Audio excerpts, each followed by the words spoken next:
Hello and welcome everyone to another fantastic, exciting, and moderately fun episode of the Buttered What Show. I am one of your co-hosts. I'm Pat Regan. This lovely assistant co-host of mine is Brian C. Moses from briancmoses.com. And tell me, I'm excited. You should be. We're both excited. We're very excited. We've been working on these things. We've been calling them OoberLights with two O's for a very long time.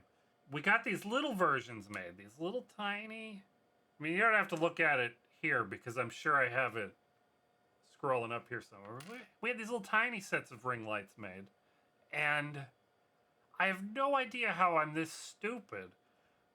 But we had them made. I plugged them into a keyboard and Jeremy's macro pad. I had them plugged into an Arduino. I must have had them here for 2 weeks before I figured out that you could plug these directly into a Raspberry Pi. You had them for quite a while. It's interesting that neither of us did. Yeah, never thought of it at all.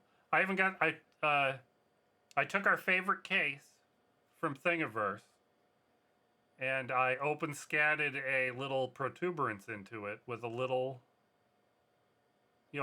recess. It's a circular recess and everything. I'm so excited. We can't sell this Raspberry Pi case on our Tindie store. Why not? The license on it is a Creative Commons non-commercial. We'll have to we'll have to design our own or find one that's got or something. I mean, I'm sure I'll upload this somewhere. And the one in the case is not perfect. The one in the case that you're seeing on the other screen, the one in the case, I cheated. I made it the right size to fit the board. And I have some little blobs of poster tack putty on the back to hold it in place. But this new one I designed, it has little nubbins on the sides it's a pretty good friction fit now. It won't go anywhere. And that's in the case. It's not in the case I printed because I'm not that fast. But the new test parts are in the model, so next time I print one, it'll hold on to the... Why are you excited about having it hooked up right up inside a Raspberry Pi? What kind of projects have you done that'll come in handy on? Well, this is pretty exciting. I have on my keypad here, I've implemented my first wish. I've been wishing for some lights like this on my computer for 15 years now. But I've got a little speedometer for my network bandwidth. Yep. The faster you're downloading, the faster it spins, and the blue light goes the other way, and that's behind you in your office is one of my Raspberry Pis. Right over there. Right over there. It has my C-file file sync server sitting there. So a copy of almost all my data is copied up at Brian's house there. It totally needs a speedometer on it. It does. But I don't know why I didn't skip ahead and do the bar graph pie chart thing, but I want to light up, disk utilization around the dude. And I figure I could do, total used and maybe a different color for how much space C-file's using versus how much stuff that I rsync up there might be eaten up. Maybe we could do different colors or something neat like that. And you can spin these spinners over the top of the bar graph. It's not like the network meter goes away just because you're lighting up a pie chart. Yeah. You just have to control the revolutions per minute so it's still decipherable. Yep. And I've figured out, I've been doing some testing on what the upper bounds for the revolutions per minute should be. It's challenging not because it's on a Raspberry Pi, but because it's on an Arduino. And the Arduino only has so much RAM and so much storage. And this has to fit. This isn't just an Arduino running LEDs. I have this on a keypad that's running keyboard stuff. Yep. And LEDs. And I know there's extra code in here that's not being used. Like, I don't have the OLED display. And I could comment that out of the keyboard code. But I'd hate to have to do that. There's still hundreds of bytes free to fit in, nonsense like this. But you just have to be careful. I'm trying to be frugal with the bytes. Yep. And this is the clarified on the macro pad because that's got the Arduino. Yep. you could do more if you ported this over to your Pi. Yep. And I'm not prepared. I don't have the picture for the live stream, but we'll paste it in for the published video. On the first revision here, we only. I shouldn't say only. It's exciting, but there's a 5-volt, a ground, and a data input pin. The new revision that we didn't order yet has 2 sides have an input and the other 2 sides have outputs. So you can make a grid of circles, I guess. That's exciting. I mean, since we've started to actually get some of these in our hands, one of the things, it's a ridiculous idea, and I don't think that we'll do it. And it's probably a lot of work. But I keep talking about a movie poster sized OoberLights.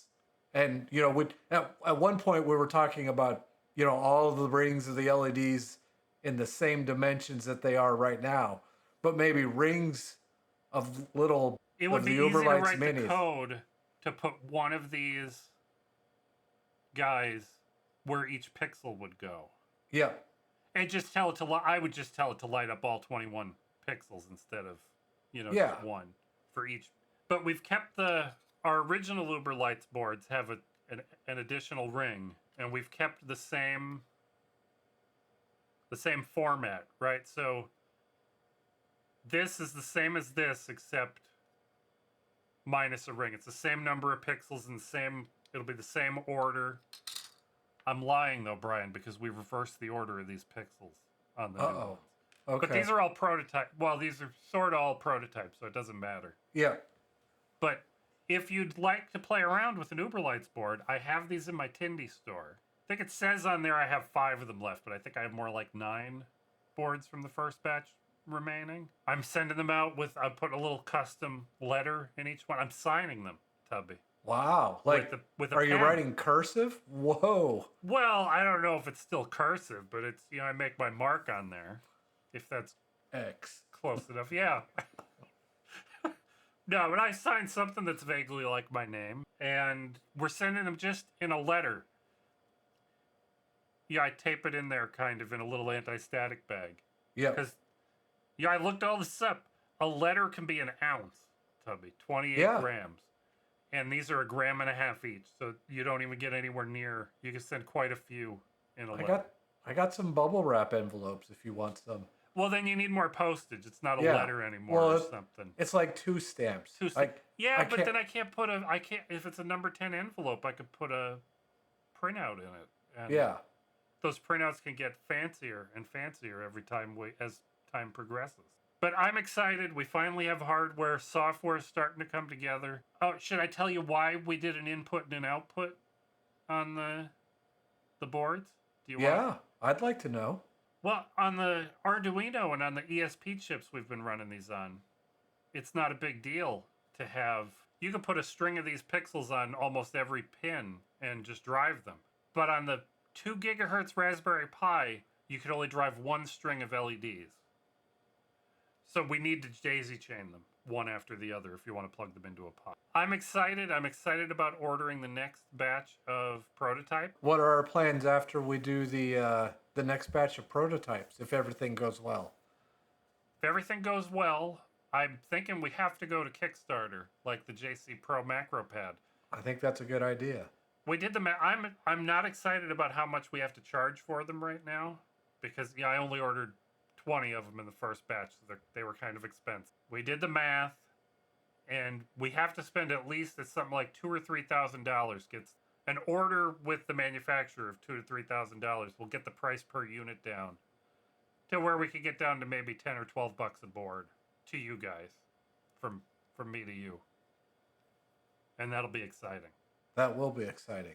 Well, 2,000 of them, will it be big enough that they have to unload them from a forklift? I want to be there. No, they'll probably fit in a shoebox, Tubby. They're so small. They're so small. They're the size of a key on your keyboard. The key on your keyboard's tapered. It's the fat end of the key. I'll be excited. I'll be excited when pallets are coming off of trucks with. My goodness! Forklifts. Can you imagine them trying to bring a pallet up my driveway? Yes. From that alley. Yes, that would be a little terrifying. Now you're gonna have to put a picture of my driveway. of your driveway. I've driven up steeper driveways, but they're usually way longer, and they come off of a road, not a one-lane alley. Yep. But did we do a good job there, Tubby? I think we did. Should I hold up the? That's upside down. I can't. I'm being careful not to drag this cable on anything. I'm gonna. Oh, I shouldn't have just unplugged that. I did though. Oh, you gotta gracefully shut it down, Pat. Yeah. Hopefully that's set to read only. We don't know. I have more SD cards.